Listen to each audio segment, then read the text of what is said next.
नमस्कार, good evening, welcome to just Hindi. मैं हूं आपके साथ गीत और फिलहाल वक्त तो चला है स्ट्रेट टॉक का। बिहार का विधानसभा चुनाव अब सिर पर है और समीकरण है कि रोजाना बदल रहे हैं। चुनावी पंडितों की बात करें तो वो भी कश्मकश में हैं, क्योंकि हर दिन बिहार की सियासत में उलटफेर देखने को मिल रहा है। नए नए मुद्दे हैं, उन्हें भुनाने की कोशिश, नए नए मुद्दे उनको उछालने की कोशिश हो। राज्य के लोगों की बात की जाए, वो उनको भी अपनी ओर आकर्षित करने के लिए चुनावी वायदों पर वायदे किए जा रहे हैं, क्योंकि हाल ही में तमाम राजनीतिक पार्टियों द्वारा, क्षेत्रीय पार्टियों द्वारा अपने अपने मैनिफेस्टोस भी जारी कर दिए गए। बीजेपी की ओर से विजन डॉक्यूमेंट पेश कर दिया जाता है। फ्री कोरोना वार जो है वो दवाइयां अब बांटी जाएंगी। तो ऐसे में बेरोजगारी का भी मुद्दा भुनाया जा रहा है। रोजगार मिलने की बात कही जा रही है। कोई 10 लाख देना चाहता है तो कोई 19 लाख देना चाहता है। कुल मिलाकर ये तमाम मुद्दे, और ऐसा लगता है कि इन तमाम मुद्दों को भुनाने की कोशिश राजनीतिक पार्टियां लगातार करती हुई नजर आ रही हैं। लेकिन यहां पर कुछ भी हो, मुद्दे चाहे जो भी हो, सियासत चाहे जिस पर मर्जी हो, बिहार की जब बात आती है ना, बिहार के जब विधानसभा चुनावों की बात जब आती है, तो अक्सर ये देखा जाता है कि यहां पर जातिगत जो वोट्स होते हैं, वो जिसके पाले में गए, समझो वो जीत गया। खैर, मौजूदा हालातों की बात करें तो बिहार में सत्ता पर बैठे नीतीश बाबू पर लालू यादव के बेटे तेजस्वी यादव जरा भारी पड़ते दिखाई देते हैं। अब कुछ भी हो, चाहे ओपिनियन पोल्स ने कुछ भी कह दिया हो, चाहे वो कहते हैं कि नीतीश ही इस बार बिहार में बहार बनकर लौटेंगे, लेकिन कहीं ना कहीं तेजस्वी यादव कह सकते हैं कि भारी टक्कर देते हुए नजर आ रहे हैं। राज्य में देखिए कौन किस पर हावी होगा, आज स्ट्रेट टॉक इसी पर करेंगे, क्योंकि संशय यहीं पर तो बरकरार है। क्योंकि तेजस्वी का पलड़ा आज भारी लगता है, इस पर चर्चा तो होनी ही चाहिए। चर्चाओं को लेकर मुद्दे और भी हैं, तो चलिए आज इसी पर करते हैं स्ट्रेट टॉक। फटाफट से इसकी करते हैं शुरुआत, आप और हम मिलकर।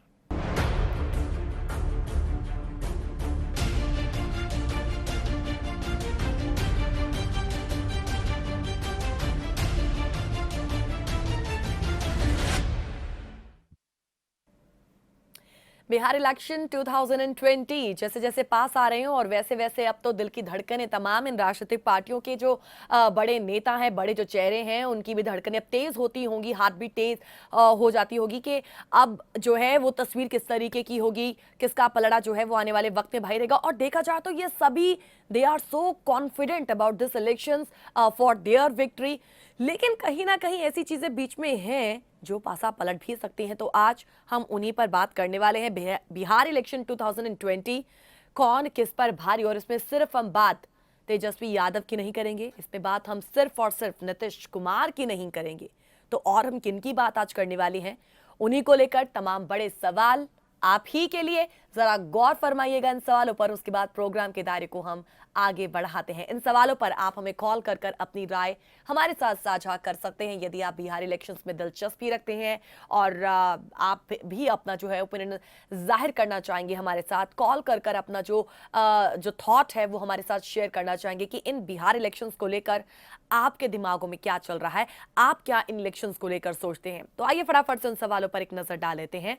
आज इस विषय पर जो हम सवाल आपके सामने लेकर हाजिर हुए हैं, उसमें सबसे अहम मुद्दा, सबसे अहम सवाल यही कि बीजेपी जेडीयू को कितनी चुनौती दे पाएंगे कांग्रेस, आरजेडी और वाम दल, ये इनका महागठबंधन है। सवाल ये भी है कि नीतीश कुमार के समीकरण क्या एक तरफ ये है, या फिर दूसरी तरफ तेजस्वी का वोट बैंक, जातिगत वोट। तीसरा सवाल ये कि जातीय समीकरणों के हिसाब से आपको क्या लगता है, who is in the strong position according to caste equation. सवाल ये भी कि चिराग पासवान, आप देखिए नीतीश कुमार के साथ उनकी नाराजगी चल रही है, ऐसे में एनडीए का साथ तो देना चाहते हैं लेकिन नीतीश कुमार का साथ नहीं। तो ऐसे में उनका जो डिपार्चर है, क्या आपको लगता है कि वो नीतीश कुमार की विक्ट्री जो है वो उससे डिफिकल्ट हो पाएगी। सवाल ये भी कि महागठबंधन के भरोसे अब कांग्रेस भी बीच में आ गई, कांग्रेस कितने पानी में है, उसका लेवल आपको क्या लगता है, आप इस पर भी अपनी राय जाहिर करिएगा। और सवाल ये भी कि बिहार में कांग्रेस का जनाधार क्या इस बार लौट पाएगा। और आखिरी सवाल ये भी कि किसानों की नाराजगी क्या एनडीए पर भारी पड़ेगी। हालांकि देखिए नाराजगी तो ज्यादा हमें हरियाणा पंजाब में ही देखने को मिली, बिहार में ऐसा कोई मुद्दा उछाला ही नहीं गया, लेकिन फिर भी इस पर आपकी क्या टिप्पणी है, इस पर आपकी क्या राय है?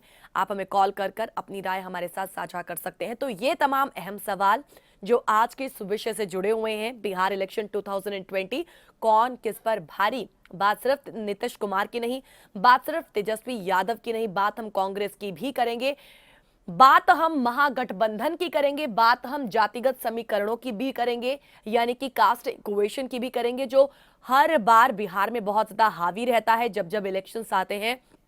तो इस बार की जो जाति समीकरण है उन पर आपकी क्या राय है? कुल मिलाकर आप इस पर ऑल ओवर अपनी राय हमारे साथ साझा कर सकते हैं। हमारी फोन लाइंस खुली हुई हैं और इन सवालों के साथ साथ वो नंबर भी टेलीविजन स्क्रीन पर मौजूद रहेगा जिस पर आप हमें कॉल कर कर अपनी राय जो है हमारे साथ साझा कर सकते हैं। आपके मन में जो भी चल रहा है बिहार इलेक्शंस को लेकर, आप उस पर अपनी राय हमारे साथ साझा करिएगा। ये प्रोग्राम आपका, ये सवाल भी आपके, क्योंकि ये विषय आपके लिए लेकर हाजिर हुए। ऐसे में यदि आप दिलचस्पी रखते हैं, जरा आंक रहे हैं हर दिन कि बिहार में क्या हो रहा है, क्या क्या नए मुद्दे उछाले जा रहे हैं, जो तमाम अब तक मैनिफेस्टोस जारी किए गए हैं और जो तमाम मुद्दे भुनाने की यहाँ पर कोशिश की गई, रोजगार को लेकर, फिर चाहे वो कोरोना की फ्री वैक्सीन को लेकर ही, उस पर आपकी क्या राय है? आप इस पर अपना जो थॉट है हमारे साथ शेयर करिएगा। फोन लाइंस खुल चुकी हैं। At any time in between the program you can call us and share your opinion with us. हमें खुशी होगी जब आज के इस विषय पर ज्यादा से ज्यादा कॉल कर कर इस प्रोग्राम में अपना कंट्रीब्यूशन देंगे और भागीदारी जो है अपनी इस प्रोग्राम में देंगे। तो चलिए हम भी साथ ही साथ बात करते रहेंगे कि कौन किस पर भारी है, क्योंकि देखिए ज्यादा जो लड़ाई है वो नीतीश कुमार वर्सेस तेजस्वी यादव की जो है वो नजर आती है। क्योंकि इससे पहले जॉस हिंदी के दूसरे जो प्रोग्राम्स है उनके माध्यम से हम वो ओपिनियन पोल का जो सर्वे है वो उसका जो एक खाका है अपने व्यूवर्स के लिए लेकर आए थे और उस ओपिनियन पोल में क्या कुछ निकलकर सामने आया था, जरा उस पर भी ग्राफिक्स के माध्यम से एक नजर डाल लेते हैं कि ओपिनियन पोल ने आखिर सीडीएस का जो ओपिनियन पोल था उसने कहा क्या था। तो ग्राफिक्स के माध्यम से मैं आपको एक छोटी सी जिस्ट दिखा देती हूं कि कौन किस पर भारी है। देखिए कुल जो 243 सीटें हैं बिहार की, बिहार विधानसभा इलेक्शंस में 243 सीटों पर जो है वोट लड़ा जा रहा है। अब देखिए इस पर क्या है कि एनडीए उसको 133 से 143 सीटें इन बिटवीन दिस फिगर सीटें मिलने का अनुमान है। महागठबंधन की बात की जाए तो 88 से 98 98 इन बिटवीन दिस महागठबंधन को सीटें मिलेंगी। एलजेपी काफी पीछे 2 से 6 चिराग पासवान की पार्टी, और अन्यों की बात की जाए तो एलजेपी से वो आगे यानी कि 6 से लेके 10 के बिटवीन उनको जो है वो सीटें मिल सकती हैं। अब देखिए हर बार ऐसा होता है कि जब जब विधानसभा इलेक्शंस होते हैं बिहार के या किसी और राज्यों के भी, जो एक तरीके का ओपिनियन पोल जो निकाला जाता है उसके बाद एग्जिट पोल्स भी निकाला जाता है, कहीं ना कहीं वो सटीक फिट भी बैठता है। तो इस बार भी यही कहा जा रहा है कि एनडीए की ओर से जो एक नारा दिया गया है कि बिहार में बहार है और नीतीश की सरकार है, तो ये नारा जो है वो इस ओपिनियन पोल के साथ बुलंद कर दिया गया because they are so confident कि they will definitely come back. तो इस तरीके से है महागठबंधन को अब बैकफुट पर धकेला जा रहा है। ओपिनियन पोल्स ने तो ये कह दिया, लेकिन तमाम ऐसी चीजें हैं जिस पर बात करना बड़ा जरूरी हो जाता है, क्योंकि जब जब जातीय समीकरण बीच में आ जाते हैं, यानी कि जो कहें कास्ट इक्वेशन जब सामने आ जाती है, तो उसका जो रिलेशन है ना वो आरजेडी के साथ बड़ा स्ट्रांग है और उसकी एक हिस्ट्री रही है जिस पर हर बार बात करनी जरूरी हो जाती है। तो हम भी उस पर बात करेंगे। आप भी अपनी बात रखिएगा, कॉल कर कर हमें बताइएगा कि आप इन तमाम चीजों पर क्या सोचते विचारते हैं। छोटा सा ब्रेक ले रहे हैं, कहीं जाइएगा नहीं, हम जल्द लौटेंगे।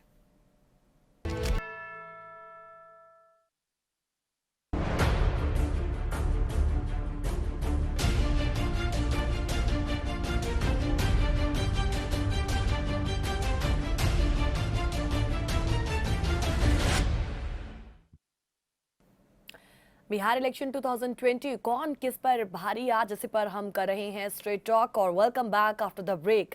राज्य में कौन किस पर हावी होगा इसी पर संशय बरकरार है, लेकिन तेजस्वी का पलड़ा क्यों भारी है इस पर भी चर्चा होनी चाहिए। अब दरअसल देखिए अभी तक बिहार में जो भी मुद्दे उठे हैं वो तेजस्वी के द्वारा ही उठाए गए हैं। तेजस्वी यादव जिस तरीके से चाह रहे हैं वो वैसी ही राजनीतिक गुणा गणित तैयार कर रहे हैं। अब बिहार में मुख्य मुकाबला देखिए नीतीश और तेजस्वी के बीच है, लेकिन तेजस्वी कहते हैं कि नीतीश तो दौड़ में है ही नहीं। बल्कि उनका मुकाबला तो भाजपा से है, जो नीतीश के चेहरे को मैदान में रख दोहरा खेल खेल रहे हैं। तेजस्वी की माने तो भाजपा नीतीश के चेहरे पर चुनाव तो लड़ रही है, लेकिन अधिक सीट आने पर मुख्यमंत्री अपना ही बनाएगी। यही बात एलजेपी के चिराग पासवान भी मानते हैं, जो नीतीश के तो खिलाफ है लेकिन भाजपा के साथ है। चिराग पासवान पिछले चुनाव से बेहतर पोजीशन में है और जातीय वोट के समीकरण में जुटे हुए हैं। अगर चिराग पासवान थोड़ा भी मुनाफे में आए तो नीतीश की चिंता बढ़ जानी तय है। बिहार के चुनाव में घमासान जो है अपनी चरम सीमा पर पहुंच चुका है। दैट्स द रीजन कि ये जो चुनाव है बड़े दिलचस्प है। देखिए, मुख्य मुकाबला एनडीए और महागठबंधन के बीच का है। वो ऐसे में दोनों में ही जो टॉप के नेता है वो एड़ी चोटी का आज जोर लगाते नजर आते हैं। एनडीए के जो सर्वोच्च नेता है नरेंद्र मोदी भी वो भी पहुंच चुके हैं और धड़ाधड़ रैलियां, क्योंकि अब तो देखिए चुनाव प्रचार थम चुका है और लेकिन अब वो कमान संभालते हुए नजर आए। उन्होंने बैक टू बैक रैलियां की और उनके सामने कमान संभाले राहुल गांधी भी हमें नजर आए। हालांकि तेजस्वी यादव नीतीश कुमार के खिलाफ अकेले ही मोर्चा बनाए हुए हैं, जिसकी काट ना तो नीतीश की जेडीयू निकाल पाई है और ना ही बिहार की भाजपा। चुनावी मैदान में देखिए जो तमाम एजेंडेज हैं उनको बहकाने के लिए योगी आदित्यनाथ भी उतरे और देवेंद्र फडणवीस भी, लेकिन तेजस्वी द्वारा बिछाए गए जो जाल है उनको अभी तक तोड़ने में ये दोनों के दोनों सक्सेसफुल नहीं हुए हैं। तेजस्वी यादव की जब रैलीज की बात आती है देखिए तो उन रैलियों में जन सैलाब उमड़ता हुआ नजर आया। तो नीतीश कुमार की रैली में भी लालू जिंदाबाद के नारे लगते हमने देखे। ये नीतीश कुमार की चिंता बढ़ाता है। हालांकि नरेंद्र मोदी के मैदान में आने से उलटफेर तो है, लेकिन कितना अलग होगा इसका अंदाजा फिलहाल नहीं लगाया जा सकता है। लेकिन हाँ, आप इस पर जरूर बताइएगा कि आपका अंदाजा क्या कहता है। देखिए, तेजस्वी यादव देखिए इस पूरे इलेक्शंस में पूरी की पूरी स्ट्रैटेजी के साथ चुनावी प्रमोशंस करते हुए नजर आए। वो नरेंद्र मोदी को घेरने की बजाय नीतीश कुमार की सरकार को घेरने पर ज्यादा फोकस करें। ऐसा लगता है कि पूरा एक स्ट्रैटेजिक माइंड जो है तेजस्वी यादव ने खेला और ये चीजें उन्हें विरासत में मिली हैं। जहां तक अब बात करते हैं नेशनल इश्यूज की, नेशनल इश्यूज को देखिए यहां पर बिल्कुल नहीं उठाया गया है। उनकी बजाय स्थानीय मुद्दों पर वो बात कर रहे हैं और नीतीश के सवाल का जवाब देने के बजाय खुद सवाल खड़े कर रहे हैं। अपने सियासी हमले में तेजस्वी यादव तीखे हमले करने के साथ साथ जो यंगस्टर्स हैं उनको भी लुभाने की खूब मुशक्कत कर रहे हैं। वो बेरोजगारी को लेकर सवाल दागते हैं तो 10 लाख नौकरी पहले ही साल देने का वादा भी करते हैं। एप्लीकेशंस में लगने वाली फीस को भी माफ करने की बात करते हैं और यही बात उनकी चुनावी रैलियों के दौरान यंगस्टर सबसे अधिक संख्या में जुटा रहा है, जो कि नीतीश कुमार के लिए खतरे की घंटी साबित हो सकता है। अब देखिए, तेजस्वी तो तेजस्वी, नीतीश कुमार खुद ही अपने बयानों में फंसते चले गए। नीतीश पहले तो तेजस्वी के 10 लाख नौकरी पर सवाल खड़े कर रहे थे, लेकिन उनके अपने ही साथी भाजपा ने 19 लाख नौकरी का वादा कर डाला, जिस पर नीतीश को जवाब देते नहीं बन पाया। नीतीश का एक बयान और उनके लिए काल बन गया, जिसमें उन्होंने कहा था कि बिहार में कारखाने नहीं लग सकते हैं। तेजस्वी हर रैली में अब नीतीश को घेर रहे हैं कि कारखाने लग सकते हैं अगर मंशा हो तब। देखिए, नीतीश की तो मंशा ही नहीं है कि कारखाने खोलने, वो थक चुके हैं। नीतीश कुमार तेजस्वी पर हमला करने के बजाय लालू यादव की बातें कर रहे हैं। लालू यादव के कार्यकाल को याद दिलाकर नीतीश खुद ही अपने पैरों पर कुल्हाड़ी चला रहे हैं, क्योंकि लालू यादव के कार्यकाल के बाद पिछले चुनाव में ही नीतीश ने लालू की पार्टी के साथ गठबंधन कर चुनाव और अब अलग होने के बाद फिर लालू पर हमला करना नीतीश की ही इमेज को खराब कर रहा है। तो कुल मिलाकर तेजस्वी यादव इन सभी बातों का पूरा फायदा उठाते नजर आते हैं और सीधे नीतीश पर सियासी तीर चलाते हैं। तेजस्वी सिर्फ रैलियों में ही नहीं बल्कि सीटों के बंटवारे में भी गुणा गणित तैयार करके बैठे हुए हैं। तेजस्वी ने जो सीटों का बंटवारा किया उसमें अधिकतर सीटें ऐसी हैं जहां उनका नीतीश कुमार की पार्टी से है। एनडीए में नीतीश कुमार को 115 और भाजपा को 110 सीटों पर चुनाव लड़ना तय पाया गया है। अब देखिए, तेजस्वी यादव की आरजेडी 144 सीटों पर चुनाव लड़ रही है, जिसमें 77 सीटों पर वो नीतीश कुमार के सामने है, जबकि भाजपा के सामने वो 51 सीटों पर चुनाव लड़ रही है। बिहार में सत्ता के खिलाफ हल्की लहर के भी चलने की बातें हो रही हैं, यानी कि इसका फायदा तेजस्वी की आरजेडी को होना तय है। और वहीं एलजेपी का दावा है, यानी कि चिराग पासवान का दावा है कि उनकी पार्टी एलजेपी तो नीतीश की पार्टी से ज्यादा सीट जीतने वाली है। वो नीतीश के खिलाफ मैदान में है। चिराग पासवान जो भी वोट काटेंगे वो एनडीए का ही नुकसान करेंगे, इसीलिए उन्हें वोट कटुआ नाम से भी पुकारा गया, जिस पर वो तिलमिला गए। बिहार के चुनाव में मसला जीत हार से ज्यादा आज कहीं ना कहीं जातीय समीकरणों पर टिक गया है। जो जहां वोट बैंक बना लेगा, सत्ता उसी के हाथ में लगेगी। तो बिहार के चुनाव में क्या होगा, इसके बारे में अभी कयास लगा पाना भी अंधेरे में तीर चलाने जितना कठिन है। हालांकि एक बात तो तय है कि चिराग के जाने से नीतीश की राह जरूर मुश्किल नजर आ रही है। लेकिन वही सवाल कि क्या आपको भी लगता है कि इस तरीके की जो बेरुखी है चिराग पासवान की, वो नीतीश की विक्ट्री को कहीं ना कहीं डिफिकल्ट कर देगी? आप इस पर अपनी राय जरूर रखिएगा। तो आपकी कॉल्स का इंतजार हमें है। उम्मीद है कि आज आप बिहार इलेक्शन से जुड़े ये जो तमाम एंगल्स हैं, जिसमें हम ना सिर्फ बात नीतीश की कर रहे हैं, नीतीश वर्सेस हम तेजस्वी यादव की कर रहे हैं, बल्कि महागठबंधन में उन तमाम लेफ्ट पार्टीज की भी करेंगे, हम कांग्रेस की भी करेंगे कि उनका जनाधार क्या वापस लौट पाएगा, क्या वो अपनी जो सीटें हैं उन्हें बचा पाने में वो कामयाब रहेंगे, कांग्रेस एक्चुअल में है कितने पानी में। इन तमाम चीजों पर अपनी राय रखिएगा। आप इस पर क्या सोचते हैं, क्या समझते हैं? और सबसे इंपॉर्टेंट जो चीज है, जातीय समीकरणों की जब जब बात आती है, क्योंकि तमाम हमारे ऐसे कॉलर्स हैं जो शायद इन चीजों पर काफी जो है अपनी बात बेबाकी से रख सकते हैं, उनका उस पर क्या कहना है? जो एक कास्ट इक्वेशंस है, जो वहां की हिस्ट्री रही है और वो इसके साथ एकदम जुड़ी हुई है, तो उसका जो इम्पैक्ट है वो कितना रहेगा? जो एक कास्ट इक्वेशन है वो किसके साथ रहे कि किसको मजबूती दिलाने की जो है कोशिश इस बार करेगी? आप उस पर अपनी राय जो है वो जरूर रखिएगा। तो आपकी कॉल्स का हमें वेट है, लेकिन तब तक हम भी प्रोग्राम के दायरे को आगे बढ़ाते हुए इन तमाम एंगल्स पर जो है वो अपनी बात रखने की कोशिश करेंगे। लेकिन इन बिटवीन एक बार फिर से अपील है कि टेलीविजन स्क्रीन पर दिए गए तमाम नंबर्स पर आप हमें कॉल कर इस प्रोग्राम का हिस्सा बन सकते हैं। और जो आज सवाल हम इस टॉपिक पर लेकर हाजिर हुए हैं, उन सवालों पर आप अपनी राय रख सकते हैं। तो ज्यादा से ज्यादा कॉल कीजिएगा और इस प्रोग्राम का हिस्सा बनेगा। फिलहाल एक और छोटा सा ब्रेक ले रहे हैं, कहीं जाइएगा नहीं, तुरंत लौटेंगे।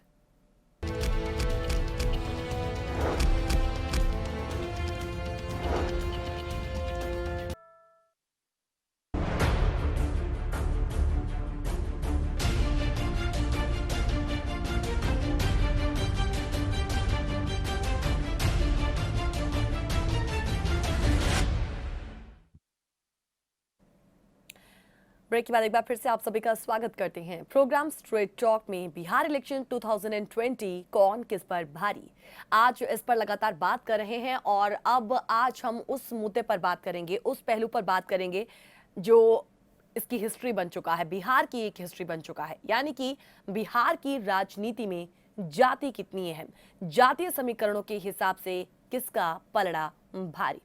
लेकिन इस पर हम नजर डालें, इस पर प्रकाश डालें, उससे पहले एक बार फिर से वही अपील के जो तमाम सवाल आज के इस विषय पर जुड़े हुए हैं उस पर अपनी राय रखिएगा, हमें कॉल कर एंड शेयर योर ओपिनियन। तो लगातार हम इन पर बात जो कर रहे हैं वो नीतीश कुमार वर्सेस तेजस्वी यादव, महागठबंधन की भी बात हो रही है। वो महागठबंधन जिस पर आरजेडी, वाम पार्टीज और साथ ही साथ कांग्रेस है, कांग्रेस कितने पानी में नजर आती है, उसका जनाधार कैसा है, आप उस पर भी अपनी राय रख सकते हैं। और अपनी राय आप इस पर भी रख सकते हैं कि किसानों की नाराजगी, क्या आपको लगता है कि एनडीए पर भारी पड़ेगी? तमाम चीजें जो आज के इस विषय के साथ जुड़ी हुई हैं। और जाति जो समीकरण जब सामने आते हैं तो उसके हिसाब से आप किसकी जीत को सही मानते हैं, आप इस पर भी अपनी राय रखिएगा। देखिए, बिहार का समाज जो एक पिछड़ा समाज था, उसे अपने एम्पावरमेंट का एक ही रास्ता दिखा जो कि ताकतवर भी है और आज के टाइम में भी ताकतवर माना जाता है। जो सत्ता में है उसके साथ कैसे रिश्ता बनाया जाए, और उस रिश्ते को बनाने के लिए जाति यानी कि कास्ट एक जरिया बनी। 90 के दशक की जब बात हम करते हैं तो 90 के दशक में ये और ज्यादा मजबूत हो गई थी।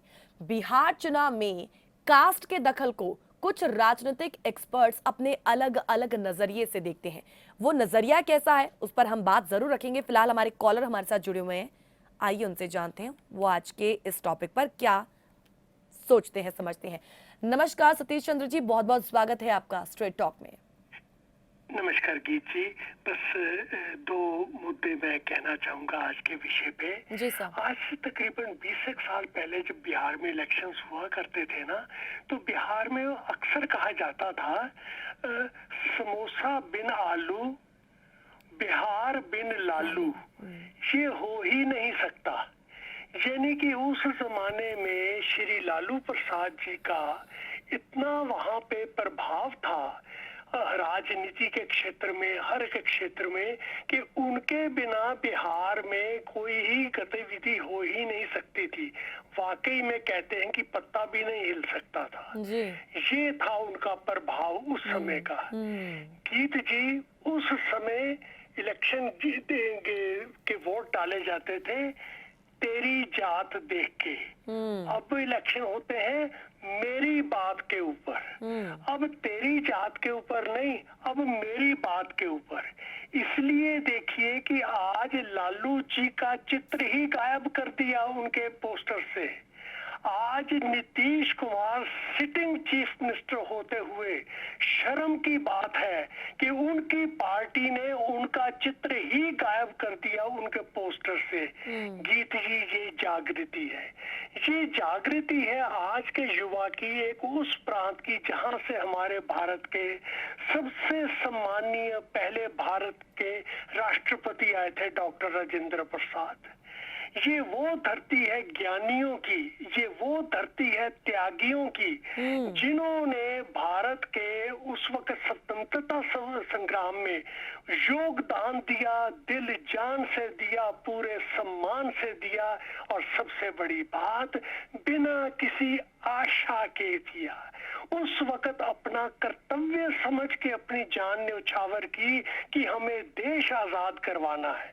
उस वक्त यही बिहार के लोगों ने देश के लिए जान न्यौछावर की, लेकिन बाद में इनकी जान की कीमत जो है वो एक वोट के बराबर करके रख दी इनके नेताओं ने। तो गीत जी, बड़ी अच्छी बात है कि पिछले 25-30 सालों में वो जो नेता थे जिन्होंने एक इंसान की हैसियत एक वोट के बराबर बना के रख दी थी, आज उन नेताओं की इस इलेक्शन में कहीं फोटो नहीं है, कहीं उनका चर्चा नहीं है। ये जागृति है आज के बिहार के युवा की। अगर ये इसी तरह से वोट करेंगे, मैं समझता हूँ बिहार के दिन बदलेंगे। बिहार हमारे देश का एक प्रांत है, भारत का एक प्रांत है। बिहार में किसी तरह का मजाक, किसी तरह की हल्का फुल्का बनाना जिंदगी में, वो सारे भारत के ऊपर उसका जो है वो असर पड़ता है। ये कोई शोभा नहीं देता बिहार में और लालू में और नीतीश के ऊपर जो ये ताने कसे जाते हैं, ये कोई शोभा की बात नहीं है। लेकिन आज वक्त आ गया है इनकी सफाई करने का, और मैं ये देख के खुश हो रहा हूँ आज का युवा बिल्कुल सशक्त है और समझदार है और जागा हुआ है। आज का युवा ने साबित करके रख दिया कि बिन लालू के भी बिहार हो सकता है और बिन आलू के भी वहाँ समोसा खाया जा सकता है। अपनी रोजी रोटी कमाना अब ये अपने इनके हाथ में है। अब फिर से वही बात की आज का युवा वहाँ पे कहता है तेरी जात नहीं, तू मेरी बात सुन। तो तेरी जात से पहले मेरी बात ज्यादा जरूरी है। धन्यवाद गीत जी, बहुत बहुत। भारत माता की जय। Thank you so much sir, thank you so much. एक अलग पहलू जो है हमारे साथ साझा करने के लिए thank you so much for calling. धन्यवाद। तो हम भी जो अभी से पहले बात लगातार कर रहे थे जातिगत समीकरणों की भी, तो उसकी एक बदलती हुई तस्वीर पर जो है इन्होंने फोकस किया है।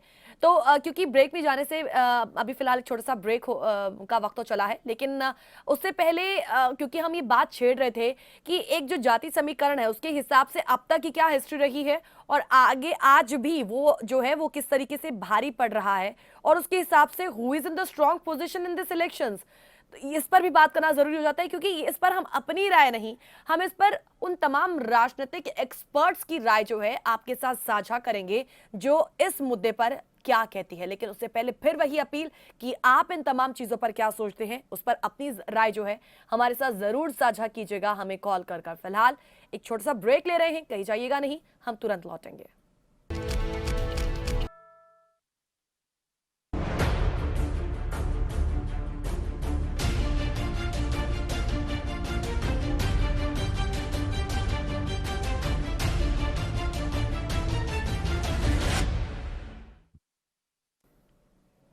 ब्रेक के बाद एक बार फिर से आप सभी का स्वागत करते हैं प्रोग्राम स्ट्रेट टॉक में। और अब हम लगातार बात कर रहे हैं जाति इक्वेशंस की, कास्ट इक्वेशन की, जिस पर बिहार की राजनीतिक जो तमाम एक्सपर्ट्स हैं उस पर अपनी एक अलग राय है। क्योंकि वो आज कहते हैं कि क्योंकि तारीखों का ऐलान होने के साथ ही चर्चा इसी पर लगातार होती रही कि जाति की भूमिका किस तरीके की है, मगर इस चर्चा से पहले वो कहते हैं कि जरूरी है तारीखों के कुछ पन्ने पलटना। बिहार वो राज्य है जहां आजादी से पहले जनेऊ आंदोलन हुआ, यादवों और कुछ अन्य गैर ब्राह्मणों पिछड़ी जातियों ने जनेऊ पहनना शुरू किया। ये वो बिहार भी है जहां जेपी आंदोलन के वक्त संपूर्ण क्रांति के लिए हजारों लोगों ने पटना के गांधी मैदान में जनेऊ तोड़े, और इसी आंदोलन से निकले लालू प्रसाद यादव और नीतीश कुमार जैसे बिहार के दो बड़े नेताओं ने वहां सामाजिक और राजनीतिक परिवर्तन में बड़ी भूमिका निभा डाली। बिहार में राजनीतिक परिवर्तन के साथ सामाजिक परिवर्तन होता रहा, या यूं कहें कि सामाजिक परिवर्तन के साथ पॉलिटिकल बदलाव भी होता रहा, और इन बदलावों की सबसे बड़ी कुंजी थी जाति। कभी सवर्णों के वर्चस्व वाली बिहार की पॉलिटिक्स में अब पिछड़ों को दबदबा है। चाहे सरकार कोई भी बनाए, अहम भूमिका पिछड़ा वर्ग निभाता आया। बिहार की आधी जनसंख्या देखिए ओबीसी, और राज्य में दलित और मुसलमान भी बड़े समुदाय, लेकिन इन सब कैटेगरीज के अंदर कई वर्ग बने और बनाए भी गए जो अलग अलग तरह से वोट करते हैं, और पार्टियों के लिए इन्हीं वर्गों के वोट बांधना आसान बिल्कुल नहीं होता। जाति हमेशा से बिहार चुनावों में एक बड़ा फैक्टर रही है। बिहार में बिना जाति की बात किए ना तो प्रोफेशनल राजनीति पर बात हो सकती है और ना ही सामाजिक राजनीति पर।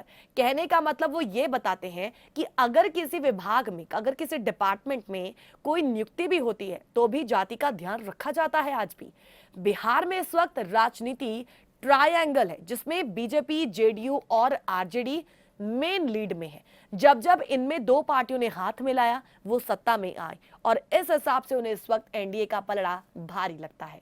अभी बहुत स्पष्ट रूप से देखिए, कास्ट इक्वेशंस एनडीए की तरफ है। आरजेडी अभी भी मुकेश सहनी की विकासशील इंसान पार्टी और उपेंद्र कुशवाहा की आरएलएसपी के साथ गठबंधन की कोशिशों में है, ताकि मल्ला और कुशवाहा वोट अपने पाले में कर सके।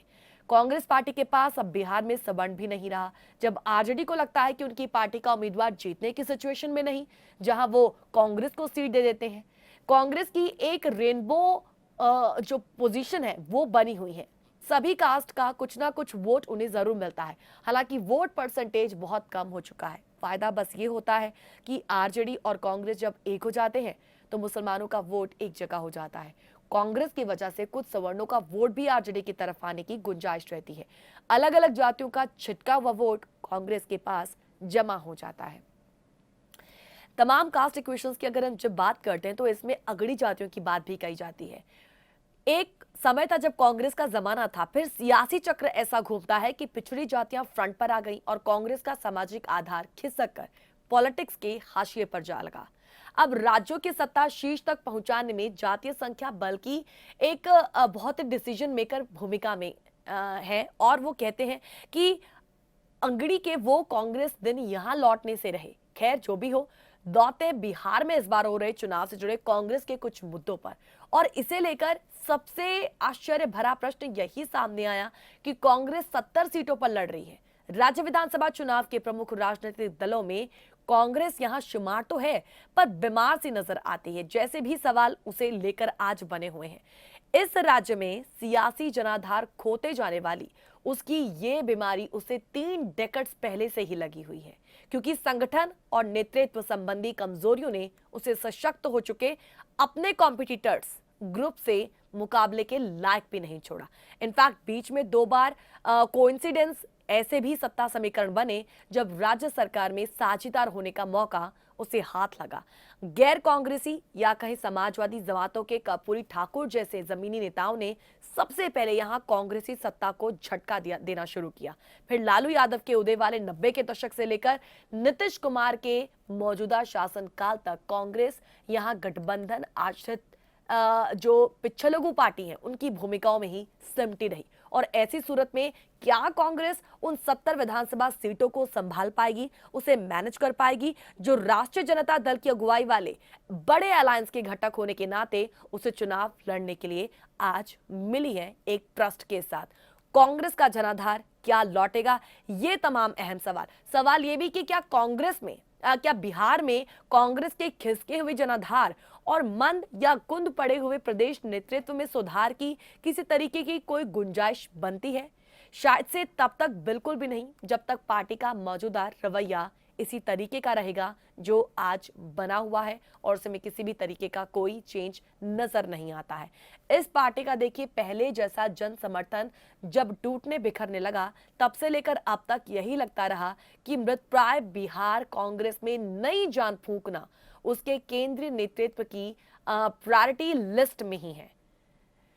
ये भी कि जब राष्ट्रीय स्तर पर अपेक्षाकृत सशक्त दिखने लगी कांग्रेस के मनमोहन शासनकाल में बिहार कांग्रेस की सिचुएशन नहीं सुधरी जा सकी, तब नरेंद्र मोदी शासनकाल में क्या उम्मीद की जाए? अगर ये पार्टी बिहार में यही सोचती रहे कि बीजेपी छोड़ अन्य किसी भी गठबंधन की पिछलगू बनकर किसी तरीके से सत्ता में छोटा ही सही एक हिस्सा मिल जाया करे, तो फिर ऐसे ही पार्टी यहां चलती रहेगी जैसे अब तक चलती रही है। मतलब अभी से राजनीतिक जो एक्सपर्ट्स हैं वो ये कयास लगाने लगे हैं कि चुनाव परिणाम आ जाने के बाद अगर बहुमत के अभाव जैसा कोई पेंच फंसा तो सेवा में उपलब्ध रहेगी कांग्रेस। तो वो सवाल कि इस बार क्या जनाधार इसका लौट पाएगा, महागठबंधन के भरोसे कांग्रेस कितने पानी में है, इन तमाम चीजों पर उनकी राय आज यही है कि जब भी बहुमत लेने के लिए हमें किसी पार्टी की जरूरत पड़े तो उसके लिए सिर्फ और सिर्फ कांग्रेस ही है। क्योंकि ऐसे में तमाम दूसरे राज्यों की भी जब हम बात करते हैं तो वहां पर भी कुछ इसी तरीके का जो है हमें पिक्चर देखने को मिली और बिहार में भी हमें ऐसी ही पिक्चर जो है वो देखने को लगातार मिल रही है। तो एक ट्रस्ट के साथ 70 सीटें जो है वो कांग्रेस के खाते में महागठबंधन वो देता नजर आता है उसे, लेकिन इन 70 सीटों पर वो चुनाव लड़ेगा किस तरीके से और जनाधार क्या अपना लौट पाएगा, खोई हुई साख जो है वापस किस तरीके से उसे रिवाइव करेगा, ये तमाम अहम सवाल। तो इसी पर जो है फिलहाल संशय कहीं ना कहीं बरकरार है, लेकिन कुल मिलाकर कौन किस पर भारी यहां पर पड़ता हुआ नजर आ रहा है उसके तहत ओपिनियन पोल्स भी निकलकर सामने आए जिसपे नीतीश ही इस बार जो है वापस सत्ता पर बने रहेंगे, सत्ता में काबिज रहेंगे। ये तमाम अहम चीजें फिलहाल अब जो है चुनावों के तहत तमाम लेवल जो है वो अब नजर तो आ रहे हैं। 28 से पहला जो है वो वोटिंग शुरू हो जाएगी और उसके बाद तमाम चरणों को पार करते हुए रिजल्ट भी आप सभी के सामने होगा। तो फिलहाल इसी नोट के साथ हम इजाजत लेना चाहेंगे आज के स्ट्रेट टॉक में। फिलहाल इतना ही। कुछ कॉलर्स हमसे जुड़ने की कोशिश कर रहे हैं लेकिन फिलहाल कॉल जो है हम अटेंड अब नहीं कर पाएंगे, तो उसके लिए माफी पहले से ही आपसे मांगना चाहेंगे। तो इसी नोट के साथ इजाजत, लेकिन इस प्रोग्राम के ठीक बाद आपके सामने होगा दिल की ओपन स्टेज जासिंदी का वेरी स्पेशल प्रोग्राम। आप कहीं जाइएगा नहीं, जुड़े रहिएगा जासिंदी के साथ। देखना ना भूलिएगा दिल की ओपन स्टेज विद सिमरजोत। नमस्कार।